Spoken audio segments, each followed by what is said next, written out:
Okay, so starting in a moment.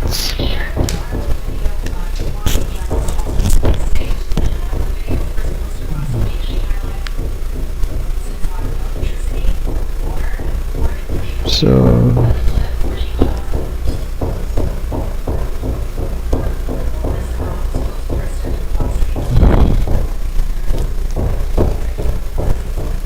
oh dear Lord Jesus.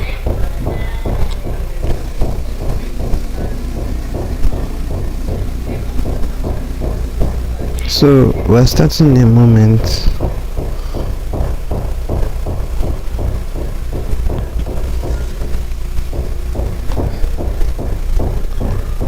We're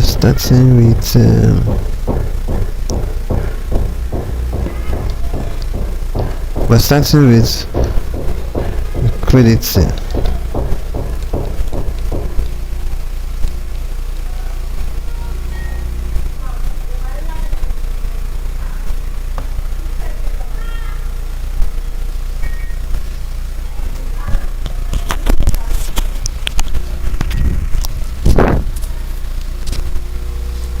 Alright, so today is Saturday. Hopefully this thing that we're about to do doesn't disconnect at all, because we had several sessions on Monday and they were just disconnecting and disconnecting. I don't know why.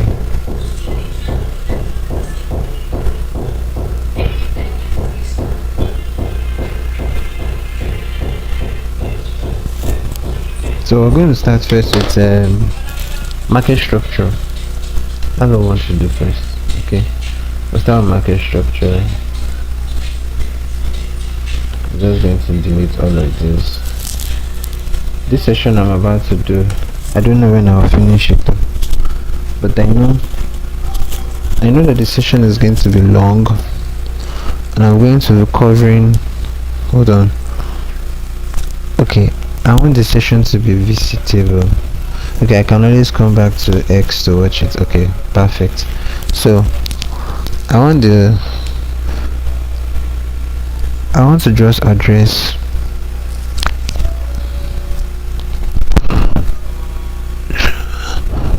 so many things.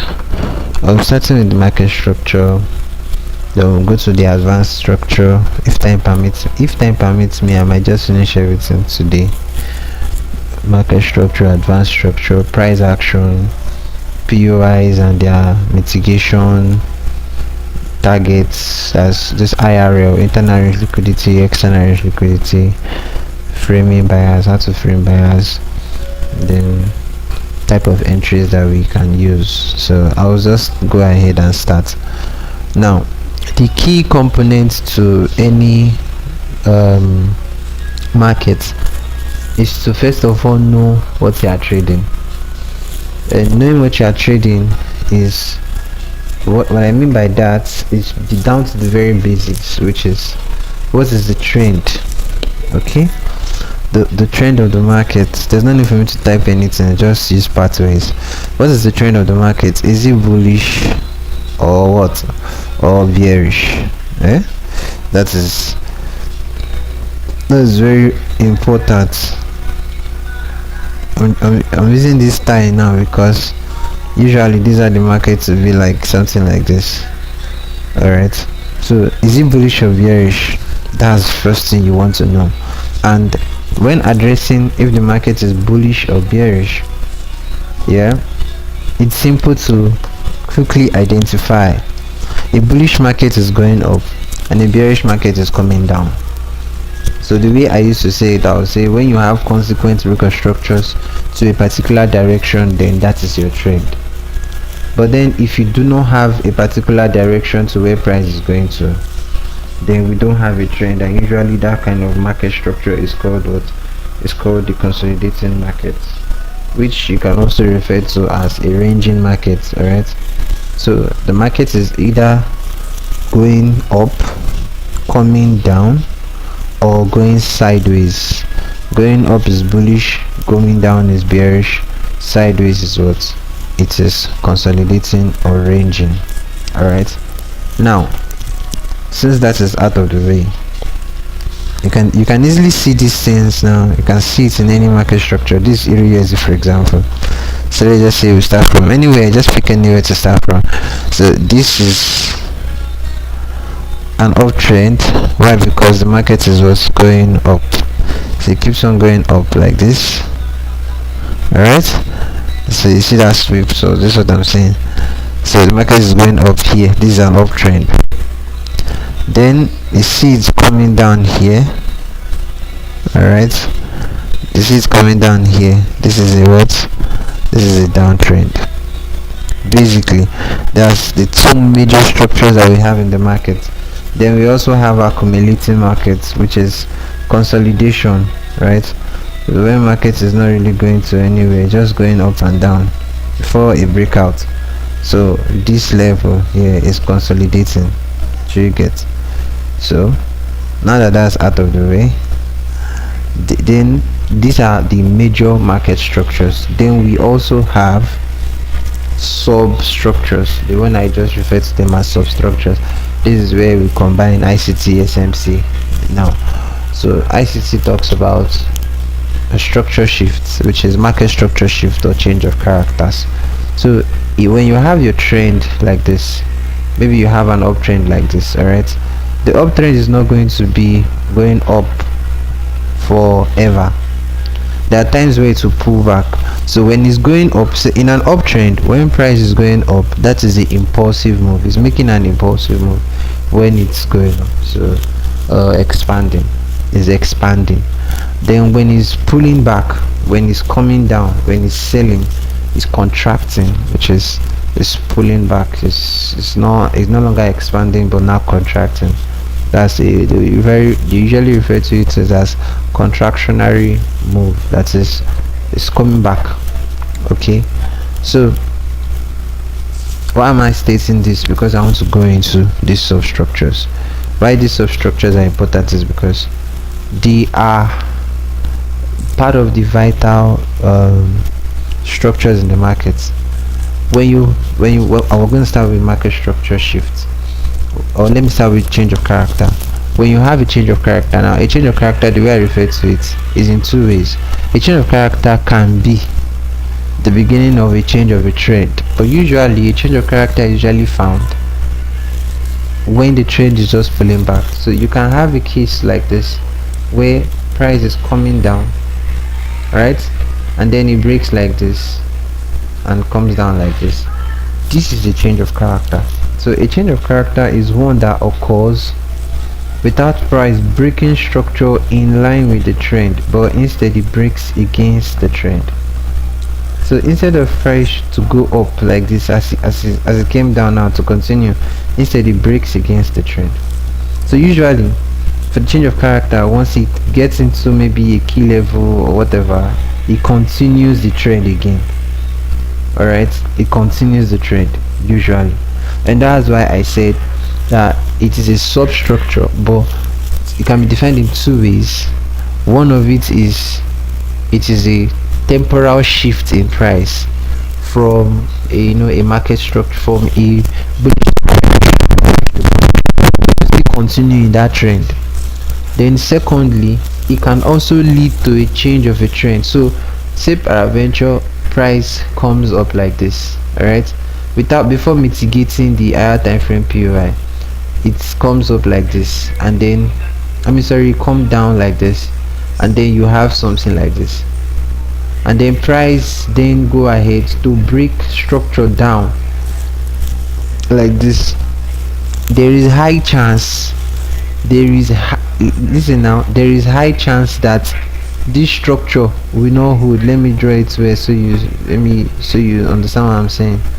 I'll take it off now. So you have it coming down, going up, failing to break structure up, then coming down without mitigating this POI, then going up, then eventually breaking down. So there is high chance, or the probability of this POI not holding is very strong. The reason is because we define a trend as one that has consequent or consecutive, let me use it word, consecutive break of structure in a particular direction. So if we want to refer to something as consecutive, meaning it happens more than once. So if it happens twice, then it's consecutive. It happens again and again.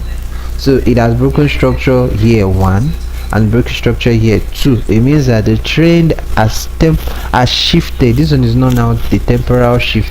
It has shifted from the bullish move to a bearish move. So anything that happens now, price will just continue to go down. It's expected to go down. Let's go and look for a structure like this in the market. I'm doing my best to, I want to make sure that the thing I'm showing here, I'm also bringing them out graphically so that we can see it. You get, so that we can see it. Okay, good. So this is a structure that was going up before, like a bullish structure here. Okay, this is a structure that was going up before. So what happened when price got here? Price could not break, so it pulled back, but it could not go ahead to break the structure. Instead it stopped here, and then what did it do? It breaks structure downwards like this. So this break here now is the what? Is a change of character, is a structural shift.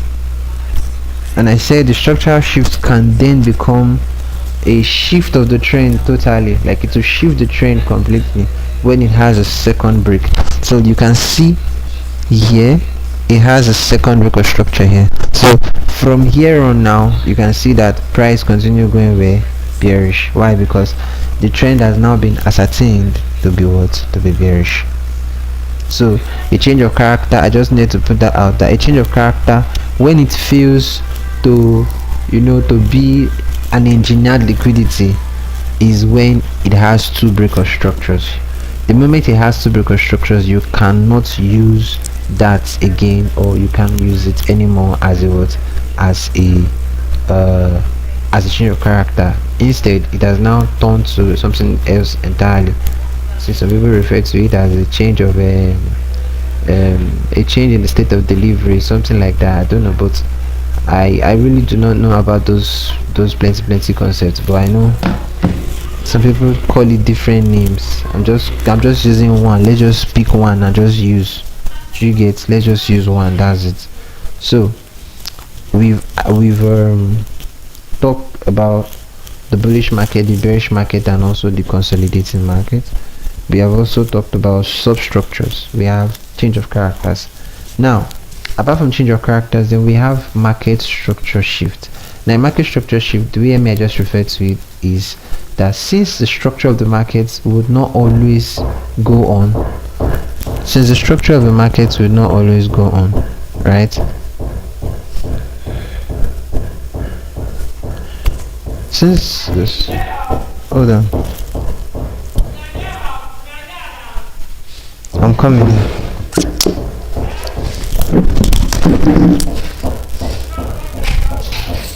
Yes, ma'am.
So I'm back.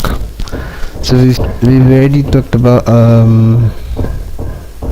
market structure, substructures. We want to talk about market structure shifts. Okay, now for the market structure shift, this is the way it works. Now a market structure shift occurs when price takes out the structure low or high of a market structure. Let me explain. For a bullish market, price will make a structure low or a structure high. So what we now refer to as a as a dealing range. Say you have a high, you have a low, a dealing range. Okay, so this is a high, this is a low, right? That's a dealing range. This is high, this is a high, and then hold on, and then this is a low here, and then this is a low here.